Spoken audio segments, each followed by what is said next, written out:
This what it need to be. Isn't his name Daniel Bryanson? This right here. Wrestlers, if you hear me, use your common sense. AKA Chico de Oro de Cashport. Yo tengo el muy grande verga de todo. Charlotte, that Flair. General Tasos. Hold on.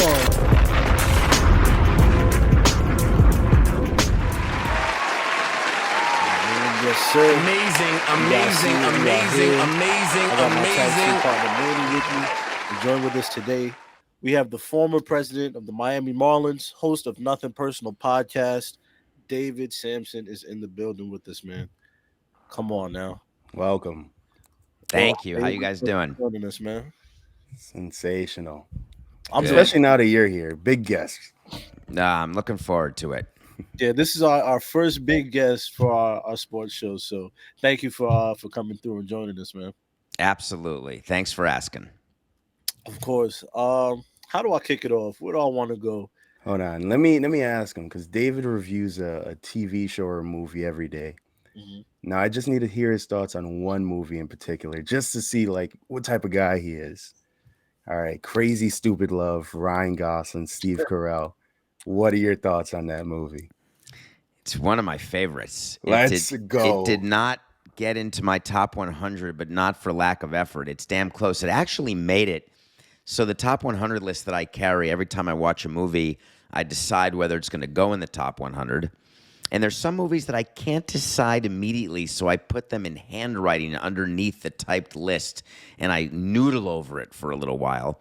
Crazy Stupid Love was a heavily noodled movie because I thought it had a chance to break my top 100. I've seen it many times. I'd say 6 or 7 different times.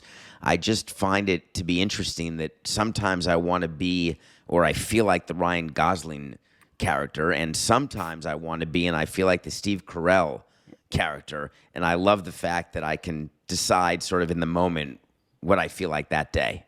All right, so this is going to be a good interview then. We're going to have some good things going. That's one of my favorites. So, Hey, the way you just put over Crazy Stupid Love, I might have to go tap in and watch it now. So It's worth it. 100%. All right. Well, we started there. I'll start with this. How does one become president of an MLB team? Like, where does the story begin? How does that even happen? Well, the easiest way is nepotism. That's certainly the fastest, easiest way. But to get there, you have to be in the position. So I knew that I was born privileged, right? It didn't take a genius to figure that out, where I was given every opportunity. The difference is I was surrounded by a lot of people who stayed with the privilege and didn't do anything else, you know? And the way I describe it is when you're born on third base, you can either think that you hit a triple or spend your whole life stealing home time after time. And that's what I did. So I went to law school and I went to Europe to start a business. I worked on Wall Street.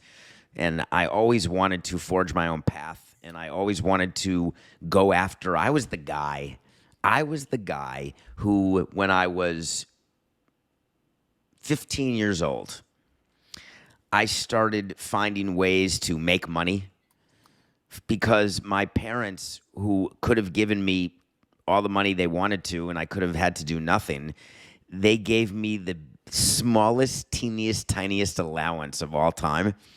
And I was like, this isn't enough. I want more. And to do it, they said, fine, go work. And so I did. And I found different ways to make money, including in college. I didn't have to work through college, but I chose to because I liked having the extra money. So I worked finding a way to sell things to people who didn't want to buy them. And what I realized is when you sell something that no one wants to buy, if you actually succeed, they give you a huge commission. And so I was working at Tufts, where I went to college, making a fortune by getting people to donate to the Tufts annual fund, like their endowment. They'd give me like a 50% commission because I was calling people who generally just told me to F off. Wow. So I would make hundreds of calls a day in a shift, and I'd be told to F off so many times I can't even tell you. And I was fine with that because once they got done saying that, I'd hang up and call the next person. and then the next person. And one time someone said, all right, I'll give you $30. And I said, wait a minute, I just made $15? Hell yeah. So I made money that way. And I'll tell you what I love about working and what I love about money is that if you get opportunities, the majority of people throw it away. The majority of people don't know what to do with it. The majority of people don't know how to go after what they want. And I'm relentless. So I got a chance to get into baseball because my stepfather at the time wanted me to help him buy a team, not with my money, with my brain. So I helped him like as the lawyer and banker on the deal. And then he wanted me to help run the team because I'd run businesses before. And I said, pay me the following amount and I'll do it. Right? I was working at the time on Wall Street. I said, if you match what I'm making on Wall Street, I'm happy to help. But I didn't think it would be a career. And I just kept being good at it. And I kept negotiating contracts with him, even after he divorced my mother. So the last 15 years of my career, the owner wasn't even my stepfather. He was just my boss because he had left my mother. And I kept my job because I worked my ass off. So that's the thing that I'm very lucky and privileged, but man, I see a little opening in a door and I just kick it open. And I'm so persistent. I don't ever want to hear no when it comes to the world of business. There's no opportunity that I won't look at and evaluate and decide if it's worth my time or not. And if I fail, which I have so many times, I'm sorry for such a long answer, but you asked the question. God, I failed so many times I can't even tell you guys. Nothing personal, started off with one listener, my mother. That was who was listening. But I always pretended that I was doing it in front of a million people. And I took it seriously when I had 5 listeners and 100 listeners. And now, tens of thousands of people more listen and watch every day. And I just keep going because most people stop. And that's what I would say to you guys. Just keep going. Oh, no, most definitely. I want to bring up real quick because you mentioned about you don't like to hear no, and that you were cold calling people all day, and I know how that feels because like on a time I used to do cold calls for like real estate and stuff like that, and hearing no 5, 10, 15, 20 times, it can break your spirit. So like, when you heard no, like how'd you feel? Like I loved it. did that bother you at all? Or No, I loved it. Do you know why I loved it? Because I knew that person wasn't screwing around with me. Here's what I didn't like. When people said, let me think about it. Let me keep you on the phone for 10 minutes. And then they turn into a no. Oh, yeah. If someone's a no, just tell me. I'm good with it. Let me move on to the next person. Exactly. So an immediate no to me was always preferable than someone who dithers. And I never broke my spirit because I knew that the next no meant that I was closer to the next yes. So I have a feeling that all of that led into how you ran your team. Is that like a fair assessment? Because I feel like you could just take everything you just said right now about everything that led to you becoming the president of the team. And now that you're running the team, you're like, all right, this is the same exact thing, just different situations. Yeah, I never really thought of it as anything other than a business. I liked baseball fine, but I wasn't a huge fan. And I really liked the NBA way better, but it didn't impact me, being in a room or with players or wanting to watch batting practice. I liked the business of what we were trying to accomplish. Of course, I liked the players and I liked my employees. I liked working with people. I liked making interesting decisions and having interesting issues come across my desk every day. But I ran the team very much like I had learned how to run a business my whole life, which is the higher you are up in the chain of a business, the more you're really just a referee, right? You have people coming to you all day saying, I want to do this, and then the other person says, I want to do that. And you can't do both. So you hear their pitch, pun intended, and you make a decision. So I think being a leader is just about making decisions, and I've always been very good at that. I'm very decisive. But I'm wrong a lot. Right. But I make decisions. And that's really what leaders are supposed to do. They're supposed to make decisions because people don't want to make decisions normally. And you don't have to be right all the time. You just have to be decisive. So can you give us the hierarchy of the team? Like, where does the president land under the owner versus the GM versus the manager? Because I like the Yankees have a team president and nobody really knows who he is. Everybody just blames Brian Cashman for everything that ever Right. happens. So, like, where does the team president lay in the So Randy landscape? Levine is the president of the Randy. Yankees, and I was the second longest tenured president in all of baseball when Jeter canned me, and second to Randy Levine. Wow. And so in my case, I reported directly to the owner, and the president of baseball operations reported directly to me. The chief financial officer reported to me. The VP of sales, the VP of marketing, the VP of operations, the CFO, and the president of baseball operations all reported to me. I reported up to the owner. Okay. But so I was responsible for everything. But of course, the owner gets way more involved on the baseball side than he does on the sales side. Our owner got very involved on the marketing side because he had an eye for art. Not involved on the finance side. That was up to me to do with the CFO. So every owner's different, but make no mistake, every owner in sports is involved in the operation of their team, meaning the sports side. Don't believe any owner who tells you, "Oh, I let my baseball people do it," or "I let my football people do it." They're full of it, which is why Jerry Jones is one of my favorite people.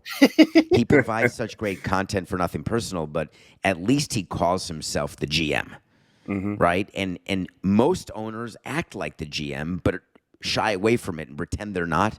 Jerry Jones wears it, man. He wears it like a mantra on his shirt every day that he is the actual GM. So he just named himself that. I love that. He's one of those people that say no instead of saying maybe. He's that guy. Listen, you can't deny he's been successful off the field. He's built a tremendous franchise, tremendous value in his asset. You could argue that he's been ineffective as a GM. Let me say it this way. If Jerry Jones were not the GM and the owner in Dallas, the owner of the Cowboys would have fired the GM of the Cowboys long ago. You're 100% right about that. Do you ever wanted is that something that you want to do? Is be a president again, or get back into that executive position, that executive role? I did it for 18 years. Right, won a World Series. Bought a team, sold the team, hosted an all-star game. I've done a lot of stuff. And I wouldn't be good at what I do now in the media if I wanted to get back in the game, because I'd be too scared to upset somebody. I'd be too scared to be true. And that's my brand. I'm honest to a fault, where I will tell people what goes on. There's no secrets, right? I'm trying to take away people's view of this, of the way things work in sports, because when owners and presidents and GMs and players are talking to you, they're mostly full of it. And so I try to translate what they're actually saying, because I've been in the room. I've done it. And so I love that position I'm in. I love doing Nothing Personal. I love working with Dan Lebitard and Pablo and Mike Ryan and the rest of the guys at Meadowlark Media, where I'm spending a lot of time these days. And I love doing my own show every day, Nothing Personal. So, no, I'm too happy doing what I'm doing. Now, so what year did you take over as team president? I started in baseball in December of 1999. Okay. So I was with the Marlins, Expos for 2 years, and then the Marlins for 16. Gotcha. So you won the title, what, in 01? 03. 03. Against the team of the hat you're wearing. Yes. What a... Oh, man. I remember that one, too. That was like when I developed consciousness in life and knew what memories were. And that was one of the first sad ones. But so how is it like you gained success early by winning that title, a couple years into your career, and now you have the next 14 years, 10 years where the World Series success isn't there. So what's the type of pressure that you're dealing with on the day-to-day to try to get that great team again that can win a championship? You're just trying to recapture the feeling. It's like the first time you kiss a girl, right? Or kiss somebody. The first time you get that magical feeling or do something magical, and you say to yourself, man, I didn't know what that felt like, but now that I do, I want to do that again. Right. And again and again and again and again. And I spent the rest of my career trying to get that feeling back again. And it's tough. Miguel Cabrera, who's retiring this year, and 5 years from now will go to the Hall of Fame, first ballot, guaranteed. After we won the World Series together in 03, I remember in '04, we got to spring training, and he was young, maybe 21 at the time. And he said, that was great. We'll do that again this year, right? The assumption was that we'd win the World Series every year. He never won another one. Yeah. And he had a Hall of Fame career, but he never won another one. It's so hard to win them, and it's so rare to win them that I consider myself incredibly fortunate to have been in a clubhouse, in a winning clubhouse, to know what that feeling is. But I've also been in losing clubhouses to know what that feeling is. And I don't regret either of them because, as I've told you, failing is just as important as succeeding in terms of how it informs your behavior going forward. Mm-hmm. I want to know does the president brain ever turn off? Like, do you see trades and deals get done and you're like, nah, I wouldn't have done that? Like, how often do you see that? Or does that happen to you? Yeah, I mean, listen, I'm not a fan, so I don't look at trades the way that fans do. I'm looking at them from the side of as an executive, and it's really different. I think that's one thing that people don't get. It's such a weird thing being in sports because so many people think they can do your job better than you can. It's the most bizarre thing, actually. I can't think of another job. It's like if you're a lawyer and there's someone like standing outside your office yelling at you that they can write a better brief or argue a better argument.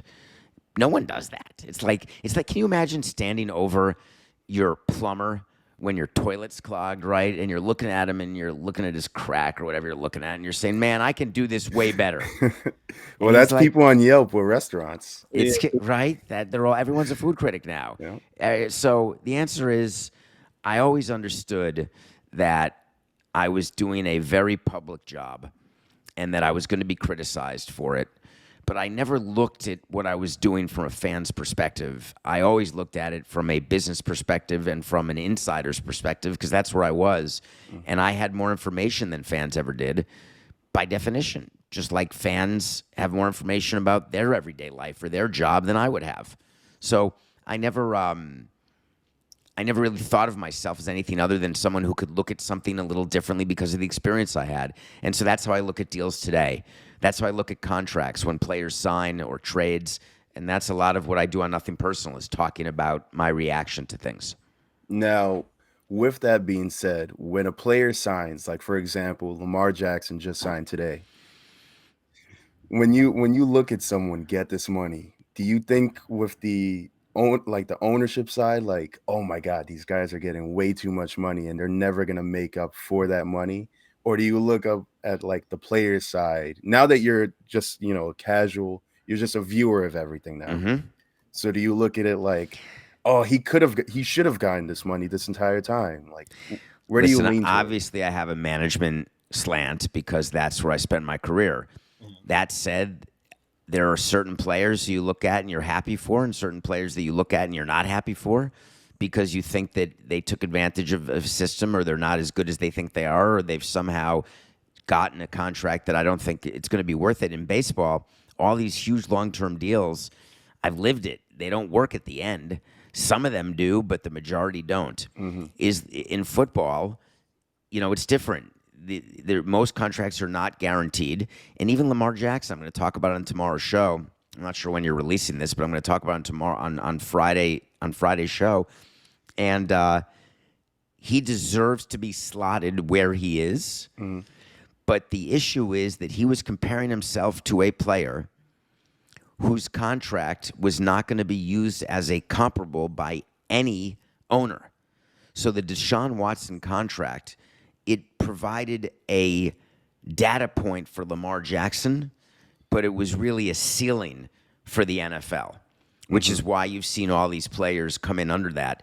I don't think you're going to see, even with Burrow, who's coming up soon, and Herbert is coming up soon, I don't think any of them are going to approach Watson. Yeah. I think that the new top is going to be Lamar Jackson. Yeah, that makes sense. You just you said something that stood out to me just now. So a few words. Is it worth it? I am a Jets fan. You know what I'm saying? So we just acquired Aaron Rodgers. I want to know, do you think it was worth it? I did a whole segment on this today. I'm going to tell you right now. I did a wait to see, and I may have done it on Le Batard. I can't remember. I think it was on Nothing Personal. where I said the Jets aren't even going to make the playoffs Come on, man. this coming year. And let me tell you why I'm saying it. I trafficked in this as a team president, seduced by the name, seduced by the prior performance, not realizing or not wanting to realize that the argument that, hey, he's done it before, which means he can do it again, that argument doesn't work when a player is fighting father time. Mm-hmm. And I understand that you can be Tom Brady. I do.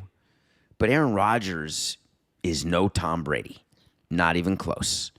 And I believe he is too disinterested in playing. He was not going to walk away from the $60 million.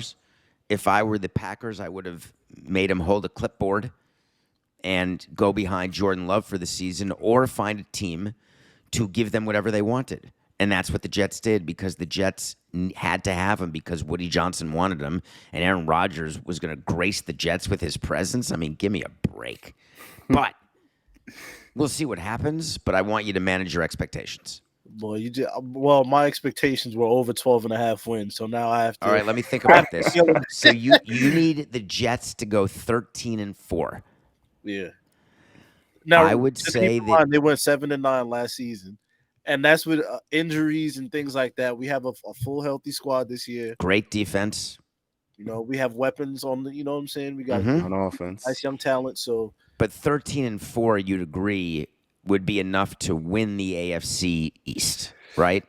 yeah, That's And and so there's a you lot have of good the- teams. Right. You have the Jets as the winner of the AFC East currently. absolutely. I'm being biased. I believe you're doing it with this part of your body instead of this not part of using your this. body. I think you're doing your heart instead of your head. But hey, as a fan, I want you to enjoy that. But when the Jets lose their 5th game, I want you to remember this conversation. Like, I'm gonna DM you on Instagram. This is why I don't have a favorite team. I love the Shield. Yeah, I love every team equally.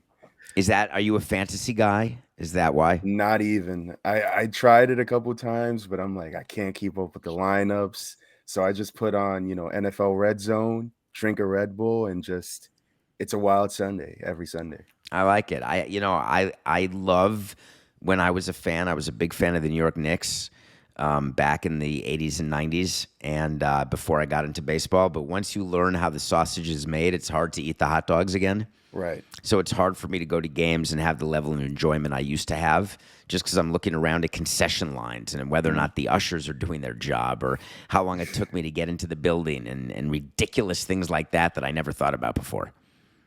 So now that the Knicks, facing off against the Heat, are you excited? Like, is there a little fire in you? Like, oh my God, should I be excited now? It's a great question. I'll tell you exactly how I feel about it. I feel damn old, and that's what upsets me, because there are people, and we talked about it in studio today, who really don't remember the Heat-Knicks rivalry, which to me was behind the Bulls and the Pacers. It was the 3rd best rivalry that I saw over the course of a decade. When Pat Riley was there against Van Gundy's teams. I mean, come on. I hated the Heat. But it's not the same to me. Oh. It's just not the same. So I've lost that excitement about the rivalry that I used to have, because my fandom has decreased, which is sad. But of course it's exciting, because one of the two teams, the Heat or the Knicks, by definition, will be in the Eastern Conference Finals. Right. And that's pretty amazing. Hopefully I have the one, Knicks. guys.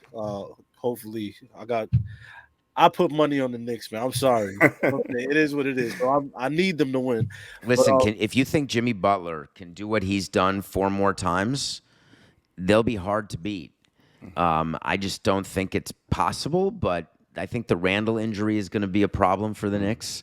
And I just can't figure out who's going to check Jimmy, because playing the way he's playing, no one can guard him.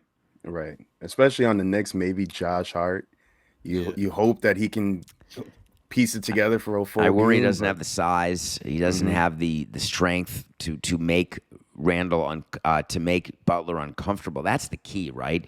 The old Knicks under Riley, they made players uncomfortable. Right. If you're facing Jimmy Butler over 7 games and he's having the type of series he had against Milwaukee, you got to put him on his ass a few times. You got to make him know that there's going to be some defense played. Well, the Bucks did last night, and he still made that shot, literally falling away. So. Yeah. I mean, listen, but that was the end of a string of making him feel invincible. And that's what happened, going back to the 56-point game. He was just unstoppable. I'm happy for the Heat. I'm happy for Jimmy. But, of course, I'm rooting for the Knicks. So right, man. My last question is, I mean, you mentioned on the Pat McAfee show, that sometimes you guys would use the media to try and either get players to come to the organization or get players out of the organization. Right now, I'm looking at a situation in Los Angeles with the Clippers, with Kawhi Leonard. Yet another injury. The team that they've came together and formed with him and Paul George hasn't worked. So, as an executive, what is the talks that would happen with a situation like that? It's hard when you have a belief in something as an executive, you put it together and it doesn't happen. It's hard to let go of it. Because if you let go of the Leonard George experiment, what you're really doing is calling yourself a failure because you thought that was going to work. And so what executives do is they hang on too long. And I think that's what the Clippers are doing. They haven't had success with it. They're hurt consistently, and yet the season ended for the Clippers. And like 24 hours later, they came out and said, yeah, we're running it back. And I was like, running it back for what? Running it back is when you win a title or you make it to the finals and you say, hey, let's run it back now. You're running back a first-round loser? Like, that's your plan? Right. I just don't see it. Leonard, what a career, but I don't know. To me, what exactly have those guys won together? Nothing. At all. And I also have a different view of Westbrook, which is I don't know that he can be part of a championship team. That's not even a hot take if you really think about It's it. a factual take. Yeah, it's literally everywhere that he leaves they get better. So, or they were better, without him. Yeah. If it weren't for LeBron James, I could say the same thing about Kyrie Irving. Oh, except for what he did in Cleveland. The fact is, he leaves scorched earth wherever he goes. And that was another interesting one. Mark Cuban doubled down. He acquired Irving at the deadline. It was an abject failure. And Cuban doubled down, saying, oh, we definitely want to keep him. Why? It was a disaster after he got to Dallas. He doesn't want Brunson part 2, where he let somebody leave, and now they're like the most amazing person ever. And he doesn't want to admit that it was a mistake. It's hard. It's hard for all of us, isn't it? We all have an ego. It's hard to admit when you made a mistake. But I love admitting when I made mistakes, only because it makes me smarter. And it makes me make fewer mistakes going forward, on that subject at least. Right. Well, I know you got to get out of here, but one quick question right before you leave. Okay. Giancarlo was named Mike. Yes, and then he switches to Giancarlo with the whole rebranding of the whole team. Was it the office's idea, or was he just like, you know what? I'm actually Giancarlo. I'm going to go by Giancarlo. Yeah, it was all him. He came to me one day and just said, by the way, I want to be Giancarlo now. Wow. And I said, well, just alert the league, alert your agent. We have to alert the baseball card companies. We have to change our programs and yearbooks and scoreboards. But you want to be Giancarlo? Be Giancarlo.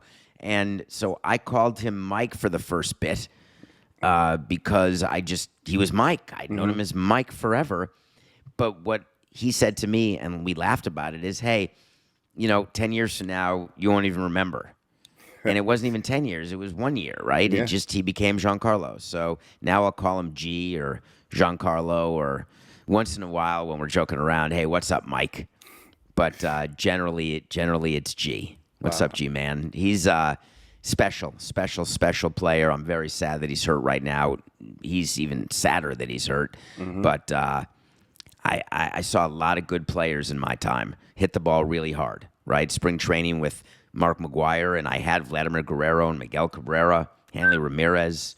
I watched Albert Pujols take batting practice every day in spring training. But Giancarlo does things with a baseball, and it's a sound that is unrivaled. Man. But Ladies and gentlemen, man, I wish we could. We might have to do a part two. I wish you could stay longer, man, but we got to let you go. I David, appreciate it. man, thank you for Yes. joining us, man. Hey, my A lot of good pleasure. knowledge. Have a great day. You too, You brother. too. All right, take care. Take All care, right. man. Thank you. Wow, what can we say, man? I mean, what an episode. What it? Hey, I'm not gonna lie. He you hurt my heart saying that the Jets won't make playoffs. As Mace would say, Capricorn. I think it's that, but we will see, man. I I- will say for this to be our first interview for Worst Take, he dropped a lot of gems, a lot of bars. Life bars, like Yeah, not even just, oh, this is sport. Like, nah, just life related. yeah, nah, real life, man. And shouts to you for brokering that and Hmm. making this happen, man. Because I learned a lot. I don't know about you. I definitely learned a lot just from this 30 minutes being able to talk to him and chop it up, and it was dope, bro. Yeah, nah. Dope. It was way better than I anticipated because I'm not we barely even went to like our questions on the notes and stuff like that. We were just I honestly feel like we didn't even look at our notes. hmm Like it was the and that's what I like so much about this is that the conversation flowed naturally. You know what I'm hmm saying? Even with him, some people like it's question after it feel like a I don't want to say an interview because it is an interview, but it feel like an interrogation. yeah, You know what I'm saying? But this it was really like you chopping it up with like the homie or something like that. So hey, man, man. But let's talk about the Jets for a little bit. let's do it. I'm not gonna hold you. I agree with David.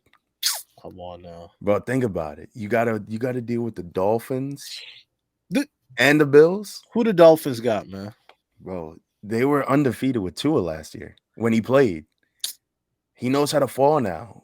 He might He knows how to fall. He know how to take a bump. exactly. He's been, taking judo or karate or whatever. So, I'm not and they just got Jalen Ramsey. Like a team with a really good defense just got even better. Yeah, but we got Sauce.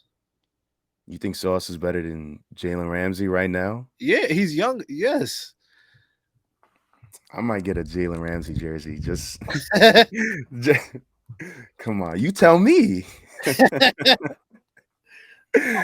I'm gonna go. I'm taking Sauce over Jalen, man. But The div- hey, like David said, I'm probably thinking with this and not this. You know what I'm saying? Bro, 13 wins is so bold. When I heard you say that, I was in my head, I'm like, what?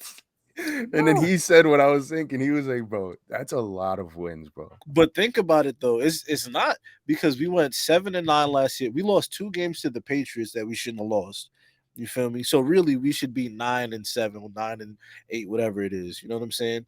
Then, um, it was injuries. Brees Hall goes down. You know what I'm saying? So we have a full healthy team. But you got We to have assume that there's not going to be any more injuries. yes, that's assuming there's no That's injuries that's a lot. That's on a the lot to offense or ask for. defense. You know what I'm saying? So we have a healthy squad. We got young talent, good pieces. Our defense is strong. We have a quarterback with a brain. You know what I'm saying? So Is that a shot at Tua? He just hit his a couple times. hey, man, look, all I'm saying is I think the Jets is going 12 or over 12. I'll say 12 plus. I'll give you guys 10. Even then, 10 is a solid, you feel me? There we go. All right, I can rest with 10. 10 wins. 10 and I 7. understand. 10 and Mhm. 7, I'm a little restless. I'm not gonna lie. But Bro, because you also got to think about it. Aaron Rodgers' biggest complaint last year, or that the media was complaining about, was how young his team was and how they were inexperienced and stuff like that. The Jets are just as young, just more talented. hey, So, but what is Aaron Rodgers wants talent? but it's a brand new team, though. Like now that you put Aaron Rodgers there, he's not like any of the quarterbacks that they had from before. So Yeah. now you're drawing up a new system. I know you have Nathaniel Hackett, but it's still like a lot of things have to fall right for the Jets to be a top 2 team. Hey Because man, right now they're top 3. They're the 3rd team out of the Bills and the Dolphins. They have to prove that they're better than the Dolphins at least. look, bro. I believe in God, man. I don't think Aaron Rodgers does actually. He That's your doesn't. But that's your problem, it's okay, Aaron. I'm praying for you still. You know what I'm saying? It's all right. bro. You're gonna be Bro, straight. he is an anti-vaxxer, and he willingly went. He chose the Jets, who are owned by the heir of Johnson and Johnson, the makers of the vaccine, and went to that team. Hey, I'll say this. Does he know that? He has to. And Does that's the Aaron craziest Rodgers part. know that? He's buddy, but it would be hilarious to find out that like Woody Johnson doesn't even have the vaccine himself because they're like buddy now. And it's like I just love the irony that this is the friendship that they have now. He was so against, bro, when Rob Gronkowski told NFL on Fox, he was like, winning championships is better than winning MVPs. And Aaron Rodgers took that as a shot, and he was like, "Well, look at who Fox has as sponsors. You know, they have vaccine uh, groups as sponsors and shit like that. Well, now you're getting paid directly from the vaccine company. Let me tell you So something, man. Aaron Rodgers is a perfect fit for the Jets because of people with that type of ideology. You must not know the Jets fan base. no, oh, I do, It's I a lot do. of firefighters. It's Yeah, like, a lot of cops, yeah, it's a lot of firefighters and police. You know what I'm saying? That share those same ideas. delivery men. Oh my Yeah, god, post. fireman Ed, he's definitely not vaxxed. It's over. Aaron, that lines right up with Aaron Rodgers' ideology. Everybody's buying in, man, No. including me. Now, those may not be my ideals, but I'm a rock with you because you can sling that ball, man. Oh my god. And this is what I said this to my group chat the other day. Jet fans are like the most grateful fans. Oh, yes, Like they're like you guys are just like you're just happy to be here, you know. No real expectations. When they're good, you're like, "Oh my god, they're good," but you don't expect anything. And now that you guys have Aaron Rodgers, you're just like any other football fan who thinks that they have the best team and they're going to win all the chips. And this is what you guys have been missing. You guys you, bruh. You you should have switched seen up. when did they break the news that was it Tuesday that Aaron Rodgers was gonna be on the I Jets? think Monday night. Either Monday or Tuesday, bro. When I seen that news, you remember in was it Anchorman? It was either Anchorman 1 or 2, but remember like when all of them like came on, they were like, yeah, and they jumped. That was me at work, bro. Like I just jumped in the air. I paused And like you froze. it's like we did it. Mind you, I'm working on a roof. You know what I'm saying? Bro, but that's the thing. Like every Jet fan I know, you guys have turned into the Patriots fans of the world and oh my God, this is our year. Like I miss the Jet fans that were just happy to be a part of the National Football League. Brother, we deserve it, man. It's been a long time. Can we get happiness? You know what I'm saying? Knicks fans been happy the last couple years. Well, this past year, I should say. Hmm. Hey, we deserve happiness too. You know what I'm saying? As a Jets fan, we are literally in New York sports. We're at the bottom of the totem pole. Yeah. Well, no, the Islanders. I feel like all of the hockey teams straight bottom. True, but even then, No, the Islanders, Rangers get more love than the Jets, I feel like. yeah, Yeah. Islanders and the Jets might be bottom two. Hmm. And I'm an Islanders fan. You know what I'm saying? Like I Hmm. love the Isles too, because and they in the playoffs, and they up 3-1. Come on Yeah. now, come on, man. Yeah, talk nice, but we deserve it though. By the way, since this just happened, Bryce Young, number 1 overall to the Panthers. Okay, CJ Stroud, number 2 to the Texans.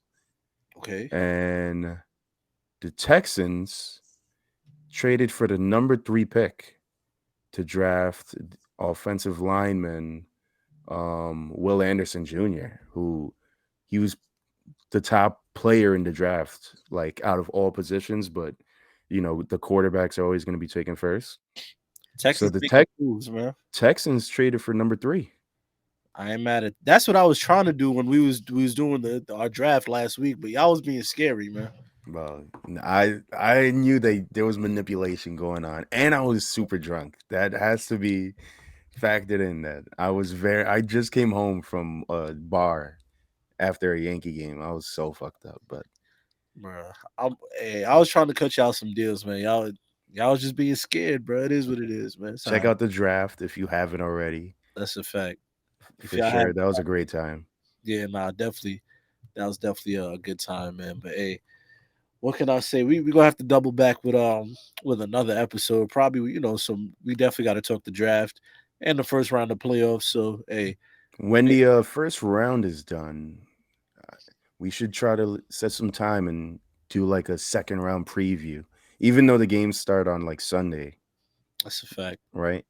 But like if let's say we record on Monday or something like that, Mhm. or if we find some time to sneak away on Sunday, I don't know. Maybe I'll make some phone calls, try to get another guest to preview the rest of the playoffs with us. I have a guest in mind. I don't know how we can get in contact with him, but I'm gonna tell you off here. But Mm, I do have a guest in mind that I would want to come on the show right. and chop it up with us. This episode doesn't happen. I apologize. We got too ambitious. Hey, so it happens. Sometimes you bite off more than you could chew. Pause. But hey, what can I say, man? At least we tried. Exactly. Trying. You heard David Samson. You just got to try. That's a fact. Because one thing about us, we're gonna try. You know what I'm saying? We might not succeed at all the time, but we will try. And that's all that matters. That's what counts most. There you go. Hey man. Shouts to David Sampson once again. Like I said, drop bars and gems all throughout that interview.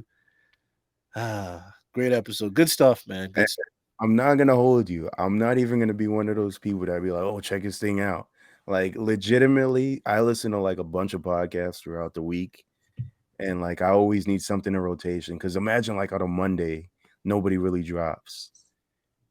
He drops 5 days a week at 8 a.m. every day. Legitimately worth the listen every day because he Yeah. breaks down everything from the day before in every single in baseball, basketball, and football. So Hey, if that's a working man's podcast right there. exactly like imagine like because a lot of people you hear them talk about sports, they don't even know about anything going on. Now you listen to him, you could fake the funk, act like you know everything about the front office and everything like that. So Making GM moves. exactly. If you wanna be a smarter sports enjoyer, he's the pod to go to. Facts. But don't listen to him about what he say about the Jets though. Chill. I mean, come to a worst take if you really want to listen about Yeah. it. Who's If gonna you want real Jets talk, come here. exactly? Hey man, I don't think I got anything left to say. Great interview, my brother. Oh, was this your first interview? Or first sports interview, I should say? Yeah, I think so. Everybody else was just like a wrestler or something like that. So, Hey, you know, facilitated, made some moves to make this happen, but we got it done. hey, we did. That is something we did do, man. I'm proud of this. Happy with this. What can I say? We gonna work on some more guests though. This was fun. This was Exactly. definitely fun, man. Hey, I'm Eve. You know who I am. You know what I do. That right there is my dog Manny. We sound like Dylan Brooks dance. Yo, I'm not gonna hold you. I love that dance. I Me love too. everything about it. It's something I can do. You just When I do- leave the gym, I do that shit. You do one of these, grab the leg. Yeah. It's the best. Oh my god. Yeah. Come on. I hate Dylan Brooks, but I love his dance moves, man. Yeah. It made me a fan. I could hate do that him. I hate him, but it's just like, yo, how can you hate? Come on. I could do that in the club, bro. Easily. And then grab the leg. Bro, it's the easiest move. You don't gotta go crazy, do a flip or anything like that. Word. Hit the hookah. with the pole. Oh man, hey, look, this is worst take. Which episode is it? Probably 5. I think it is 5 because we did 4 with me. So worst take, part 5. I'm Eve. That's Manny. We out of here, man. Sir.